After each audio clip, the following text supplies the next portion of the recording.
Alors, nous sommes au sud du lac d'Aguil ici, et on va aller là-bas combattre les petits groupes d'ennemis avec une nouvelle arme que je vais vous présenter, qui est le marteau nocrien que j'ai monté en +7. C'est un marteau contendant, il a la capacité spéciale fléau d'argent qui coûte 16 en mana, son poids est 6.5, il fait des dégâts physiques, il a des bonus d'attributs en +7, force B, dextérité D. Les attributs requis sont 17 force et 7 en dextérité.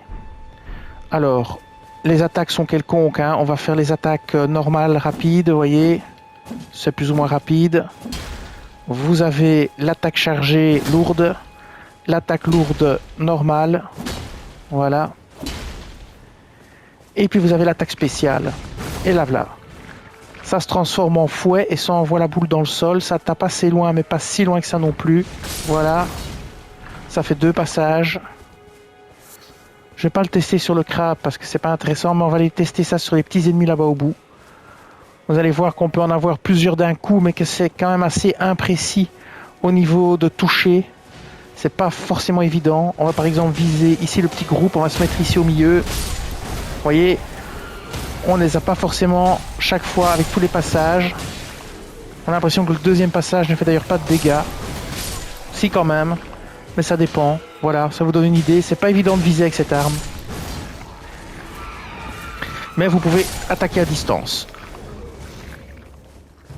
Voilà, encore ici. Voilà. Comme ça, vous avez un petit peu vu ce que ça donne. Maintenant, on peut essayer sur un géant pour voir un peu les dégâts que ça fait. On va aller à la cellule isolée. Alors, juste avant Godric, c'est ici.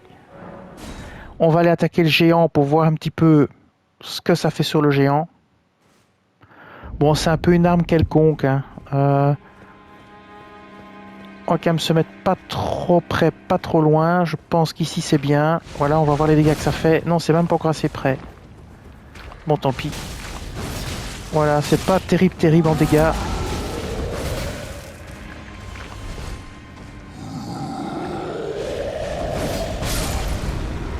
C'est bien, il a tué ses propres soldats, ça m'arrange. Vous voyez, c'est pas évident de viser avec cette arme, hein. Oups. Voilà, il est mort. Bah, si vous aimez bien utiliser là, moi, j'avoue, c'est pas trop mon truc. Je trouve que c'est pas évident de viser, on sait pas bien voir à quelle distance il faut commencer à frapper.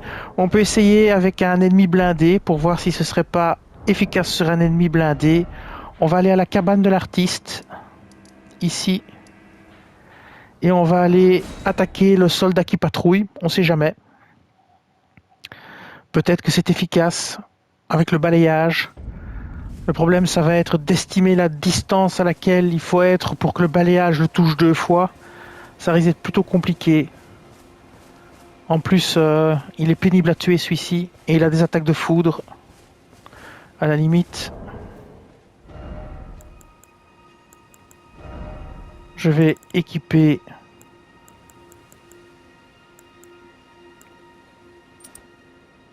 Voilà, un talisman de foudre. Ça m'évitera de trop vite me faire tuer. Alors on y est. Il nous voit arriver. On va tenter. Vous voyez? Ah, pas mal quand même, parce que ça l'a mis par terre. Ok, ici. Ah, ici, évidemment, il a bloqué. Là, il charge. Hop, on retente. Ah, pas mal, ça le met par terre. C'est quand même intéressant. Mais le problème, c'est qu'on est tellement loin qu'on n'a pas l'occasion de riposter. On n'a pas le temps de lui placer des coups parce qu'on est trop loin, en fait. Voilà. La distance est vraiment le problème. Regardez, le temps de vous rapprocher, il est déjà debout, hein.